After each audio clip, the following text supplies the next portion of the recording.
Good morning. Welcome to JP's morning brief for April 9th, 2026. Good morning, everybody. Welcome to the show. And I was, are you ready to rumble? I know, I'm on Rumble. It's too early in the morning. I shouldn't be saying stuff like that. But welcome to the morning brief. And let's see, my buddy Richard is already online here. That's great. For full disclosure, we ran into each other last night eating at Kempner Brick Oven in Kempner, Texas. Got some good German food last night. And before I went to church, he was with his in-laws. But it was cool running into people you do podcasting with and political events and stuff. And we didn't know we were going to eat, and we just ran into each other, which is really cool. Um, and also, a friend of ours is having a heart procedure this morning. I'm not going to mention her name, but keep her in your prayers. And she's pretty nervous about this, so uh, keep her in your prayers, please. Let's see. So as we get started and to face this brand spanking new day, um, get out there and click that follow button on the podcast right there in front of you. And if you're not already a follower, please become one, right? And then click that thumbs up button, the like button for the show today, and then chat with us. I love to see people get in there and chat. We don't get as many as we want, but we average about two or three, and it just makes it fun. It helps drive up our algorithm numbers and stuff. That's why, like, I do a raid. Covite for Life was telling me last night that uh, he I raid into Vince a lot because I like to watch Vince and I like to promote his show. And he said he loves listening to Vince. That's awesome. That is great. Matter of fact, I hate to be a spoiler, but today on Vince's show, Vince isn't there. The great uh, Haley Carnia is on there this morning in his place because she has her show at 12 Eastern, but she's going to be in there this morning and doing his show also. It's going to be a riot, so I can't wait to get out there and check this out this morning. All right, so let's get on to my show. Right, so let's hit this and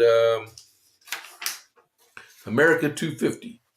It's a simple letter, like one paragraph long. I feel so sorry for the guy because I can read into the future, so I know what happened. So um, it's a letter from Samuel McKay to George Washington for the 9th of April, 1776. I flattered myself I should have had the pleasure of presenting you personally with the enclosed letter of General Putnam's, but as I understand your route will not lie through this place, and the committee here will not allow me to honor of waiting on you at New Haven, I am obliged to convey it to you in this manner. My wife and a large family, which were left at Montreal, are subjected to many inconveniences during my absence, and are the sole reason of my taking the liberty of troubling you with this application on their account. If an exchange can be effected with any of the gentlemen mentioned in the general's letter, or any other that you may choose to point out amongst the prisoners at Quebec. I will apply to General Charlton for that purpose. If this is neither not agreeable to you, sir, nor cannot be effected, I here pledge my honor that I will return again to Hartford as soon as I have settled my family affairs. I have the honor to be, sir, with your great respect and most obedient and humble servant, Samuel McKay. He offered himself to be part of a prisoner exchange so he can go to Montreal to take care of his family. He chose the wrong side to fight on. And I can tell you right now, I saw a letter that General Washington wrote 2 days later. I'll let y'all wait for it. Let's see. Today is Thursday, so it'd be Saturday's letter. Okay, so you might hear the answer to this tomorrow during both of the podcasts. Okay, because Saturday I should be doing on Friday afternoon. I should be doing Saturday's America 250. So whether the letter is Saturday or Sundays depends on it'll be Friday or Monday. All right, but so this guy's trying to get up there to Montreal to take care of his family. I understand he wants to take care of them, but he should have fought on the American side. All right, so go back over here. I checked on the Facebook. No update on Dalmatian except for Steve is recovering. Keep him in your prayers too. Let's see. Next, Iran update. Operation Epic Fury. Day 2 of the ceasefire.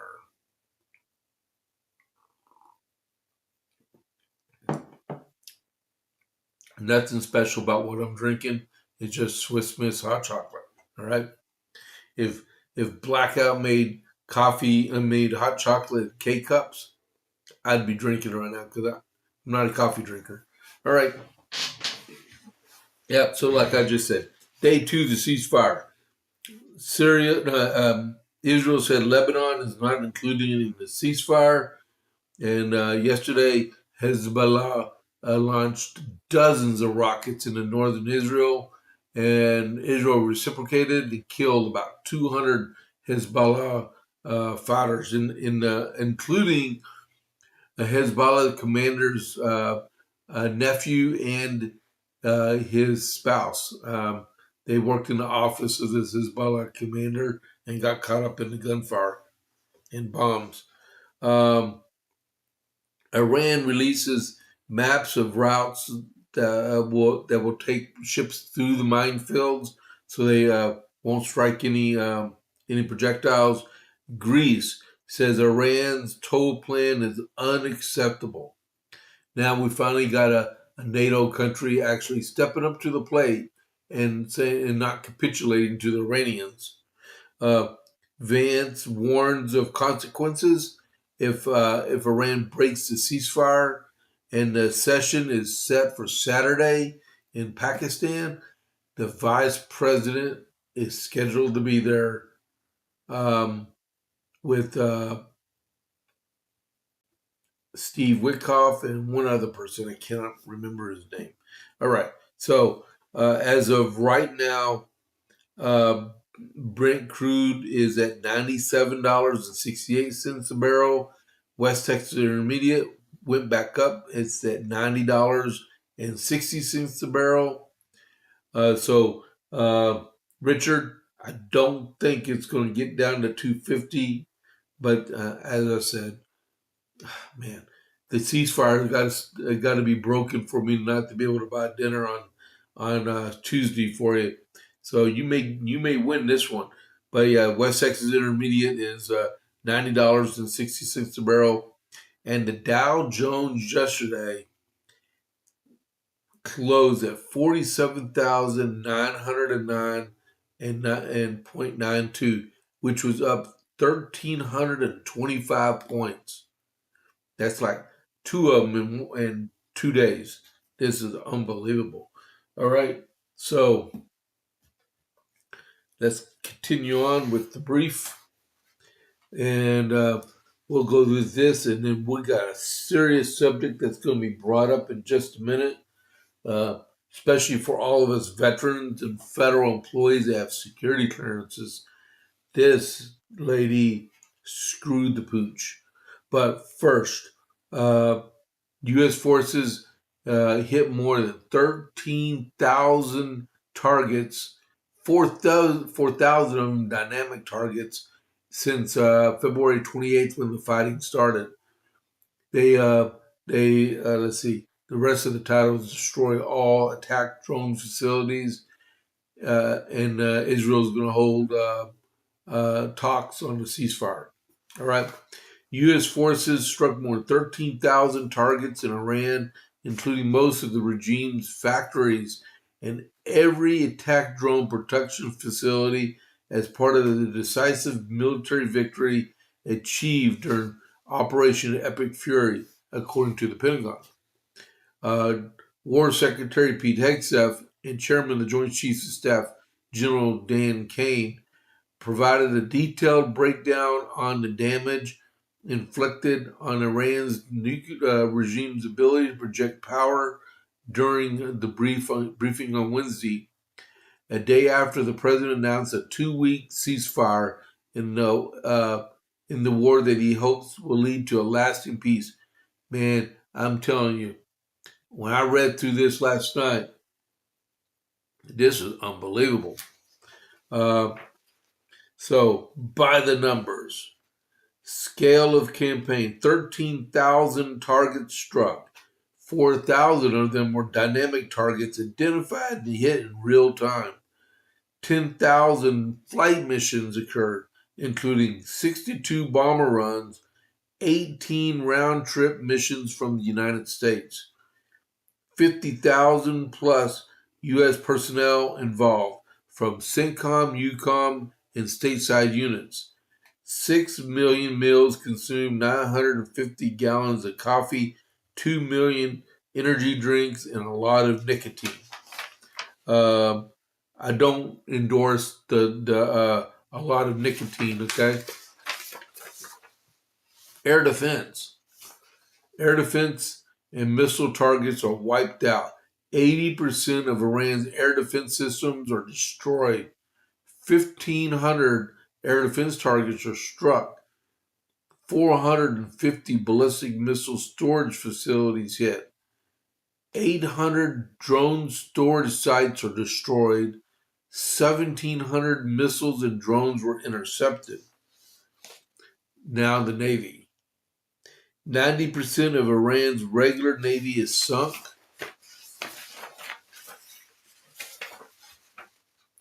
150 ships have been destroyed, including all of the major surface combatants. That's our offensive naval ships. 50% of the ROGC small attack boats are eliminated. 700 strikes on naval mine targets. 95% of naval mines destroyed. 2,000 command and control nodes are destroyed. And then 90% of weapons factories are struck. Al Shahid one-way attack drone factories are hit. All drone guidance systems facilities are hit.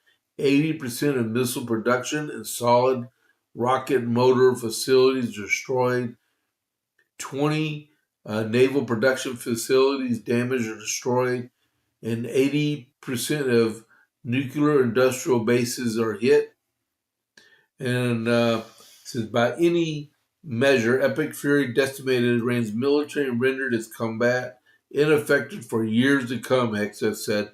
You'll see in less than 40 days, one of our combatant commands, CENTCOM, EUCOM, using less than 10% of America's total combat power, dismantled one of the world's largest military, the world's leading state sponsor of terrorism, proved utterly incapable of defending itself, its people, or its territory.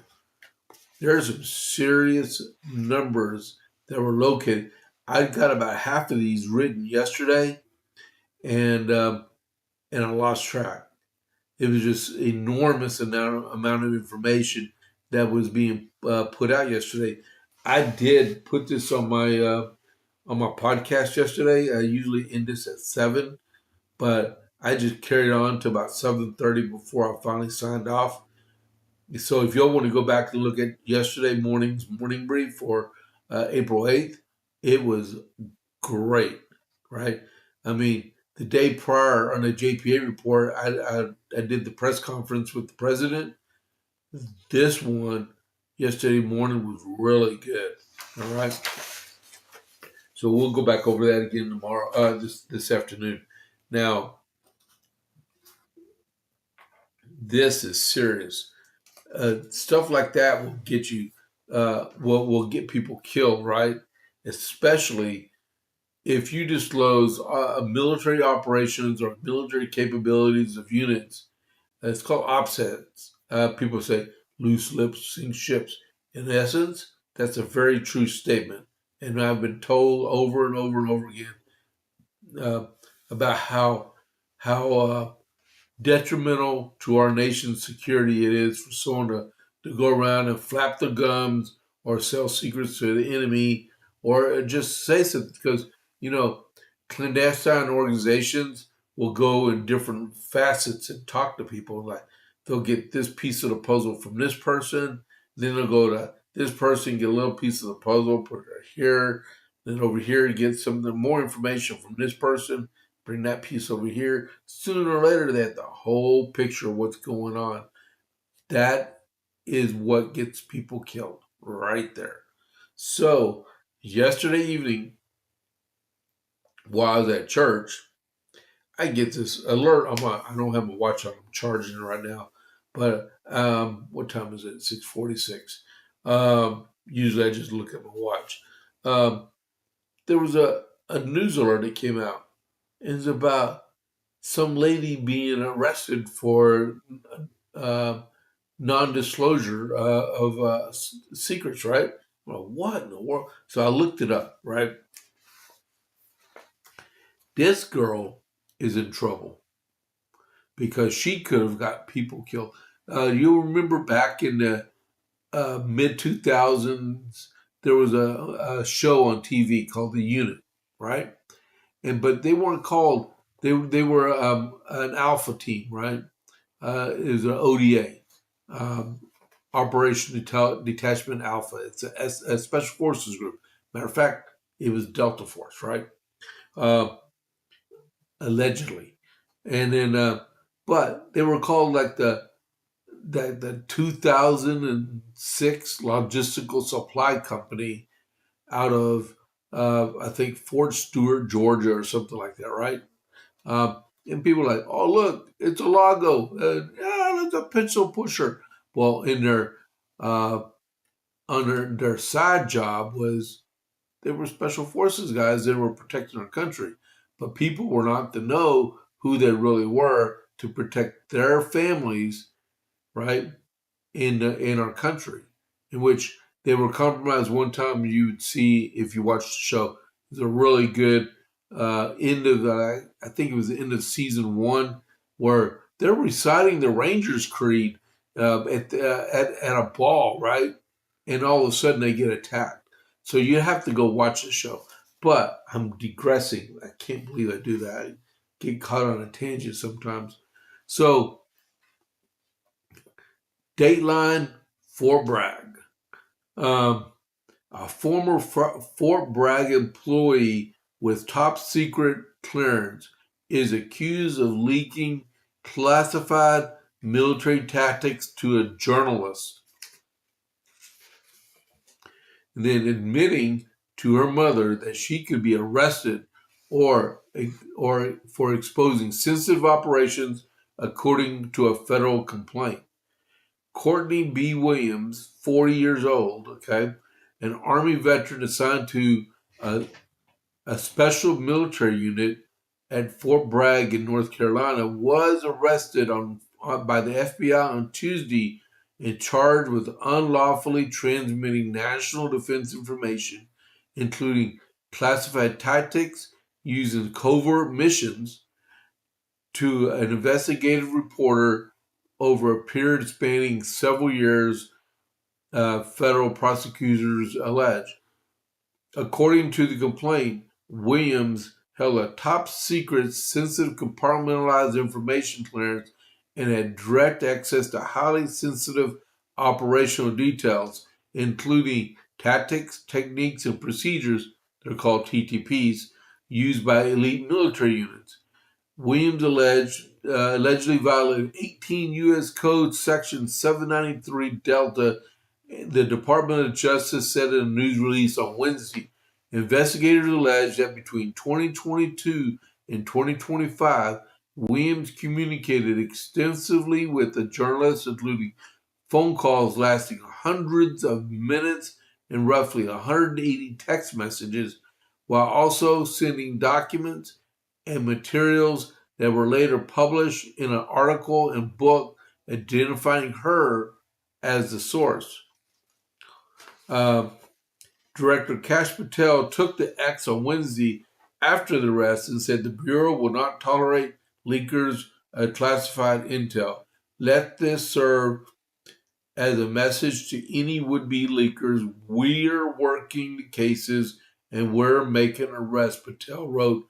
The FBI will not tolerate those who seek to betray our country and put America in harm's way. Okay. I know this is a brief, but I'm going to do one more paragraph.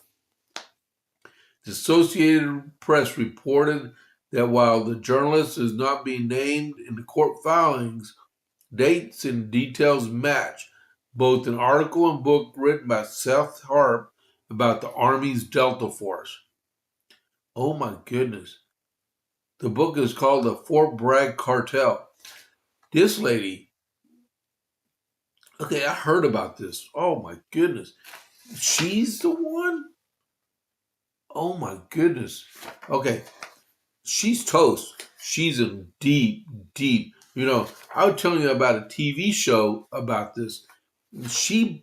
Oh my goodness, really.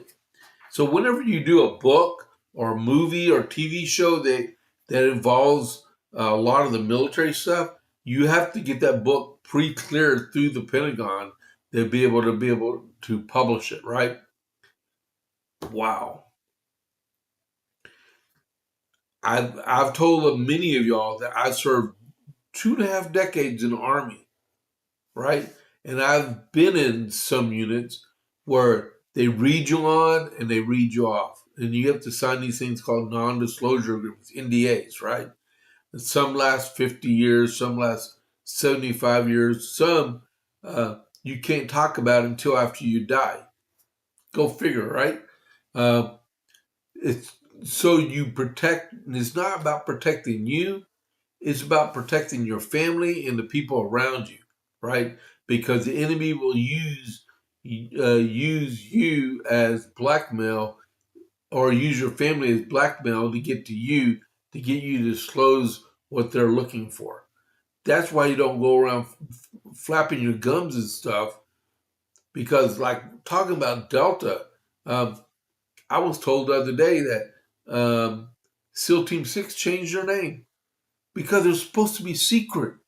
You don't talk about them for years. Yeah, okay. So the Army, how they recruit for Delta is you go through the interview process, right? And then they tell you that you can't go back and tell people what the process is to get recruited for Delta, even though you're not even made it to Delta, but you know some of the stuff, because they don't want people actually knowing the name of the unit and how they recruit their people, right? Same thing where I would used to be stationed at, right? Because I've made it known I've worked for President Bush. I mean, it's no secret, right? The White House military office.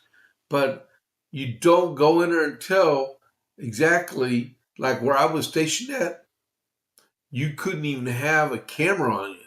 If you had a cell phone, you had to have a disabled cell phone or a cell phone with no camera on it at all, because you can't give up the ship at all. This lady did, and I guess from what I was reading, she didn't even get compensated for it. She just wanted to tell those stories, and if I was her, I would be saying, "Hey, I made up everything," because she's toast. She is toast. Oh my goodness, man. So tell me if you're on. I got a few people watching right now. Wow. Okay. Well, that lady, she's in lots of trouble. Um, it's already 6:55. Um, Give me a second here. I want to get copy. Do you copy? I'm getting ready for the raid so I can finish up talking to y'all real quick. Hold on, give me a second here.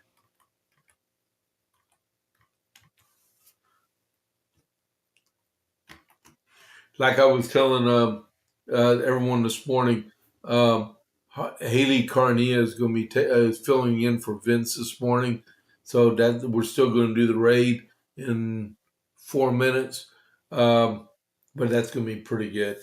Her show had 2.3 million views yesterday, so I have no idea what that show was about. I might have to go back and watch that one. All right, but yeah. There are lots of people out there like to brag about their units and stuff. You just got to be careful with what you say. And yeah, there's stuff that you can't talk about. And I have to take stuff to my grave because, wow, that lady is in trouble. Talking about Delta, man. Okay, so in my time I have left, I'm going to just go over a couple more things. There's a group called Sunrise Movement, yeah. Okay, so far left activist group with ties to anti ICE protests, Antifa, and broader left wing organizations is openly calling for a political revolution and sweeping overhaul of the American system that includes pressure on college campuses, according to newly obtained training materials. And I got the link to these training materials. I'm going to figure out how to post them so people can look at them. Slides from a March 2026 Sunrise Movement membership meeting obtained by Defending Education lay out a vision to structurally change the foundations of this country in pursuit of eco-socialism and multiracial democracy. The internal presentation uh, outlines what the group describes as a grand objective, including the passage of a Green New Deal legislation and dismantling on what it calls a billionaire two-party system. In a slide called On the Road to Revolution, the group outlines the three top goals of phase one, which include stop Trump's grip on power, build up the mass non-cooperation with protests like May Day, and use the 2026 midterms to build toward an electoral breakthrough. Win big. The scathing report reveals Antifa-linked organization passing out material to K to 12 students called Political Revolution. This is unbelievable stuff. That's called incitement. The FBI, I hope, is investigating this group and throwing their butts in jail ASAP. This pure incitement. You hear about other things happening amongst people, but these people, I'm gonna probably gear most of my podcasts on this because this will get people killed, right? Man, oh my goodness, really. Uh, the plan for phase two, which takes place in 2028, includes mass strikes, huge historic 2028 turnout for our candidate, the biggest tentpole of masses uh, against protests and his billionaires. In phase three, his political revolution is planned for 2029 to 31, and phase four in 2032 and beyond is titled A New System, which the presentation will include happiness, maybe. They're intent on destroying our country. Crazy. All right. Thanks for tuning in this morning. I will see y'all at noon with the JP8 report. If these people haven't taken over yet, I'm sending y'all over to Vince. Y'all have a great day, and I'm initiating the the raid, and here we go. 8 seconds. Y'all have a great morning and see y'all in a few hours. This is James Pierce. I'm out.